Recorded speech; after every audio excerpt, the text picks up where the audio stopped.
আসসালামু আলাইকুম। সত্তর ঘন্টা 24 ফেসবুক পেজে সবাইকে স্বাগত জানাচ্ছি। আমি সাজেদুল করিম। আজ সোমবার 4 আগস্ট। শুরু করছি রংপুর থেকে প্রকাশিত আজকের কিছু সংখ্যক দৈনিক পত্রিকার সংবাদ শিরোনাম। প্রথমে হাতে রয়েছে দৈনিক আগামীর সন্ধানে। দৈনিক আগামীর সন্ধানের সংবাদ শিরোনামে রয়েছে ছাত্র দলের সমাবেশে তারেক রহমান, বিভেদ প্রতিহিংসার রাজনীতি আর নয়। 5 আগস্ট মানিক মিয়া এভিনিউয়ে জুলাই ঘোষণাপত্র উপস্থাপন। নতুন বাংলাদেশের 24 দফা ইস্তেহার ঘোষণা এনসিপি। দৈনিক আগামীর সন্ধানে। দৈনিক দাবানলের সংবাদ শিরোনামে রয়েছে নতুন সংবিধান সহ 24 দফা ইস্তেহার ঘোষণা নাহিদ ইসলামের। তোমাদের প্রথম ভোট হোক ধানের শীষে, তরুণদের তারেক রহমান। নৌবাহিনী ও বিমান বাহিনী নির্বাচনী পর্ষদের উদ্বোধন প্রধান উপদেষ্টা। দৈনিক দাবানল।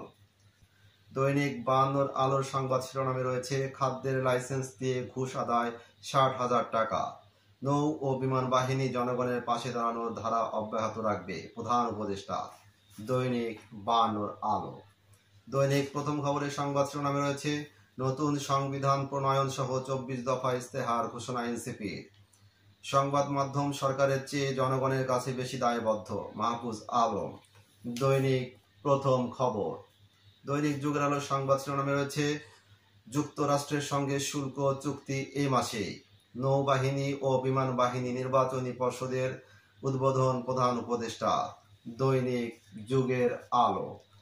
এই ছিল রংপুর থেকে প্রকাশিত আজকের কিছু সংখ্যক দৈনিক পত্রিকার সংবাদ শিরোনাম। নিয়মিত সংবাদ জানতে চোখ রাখুন সত্তর কণ্ঠ 24.com ও সত্তর কণ্ঠ 24 ইউটিউব চ্যানেলে।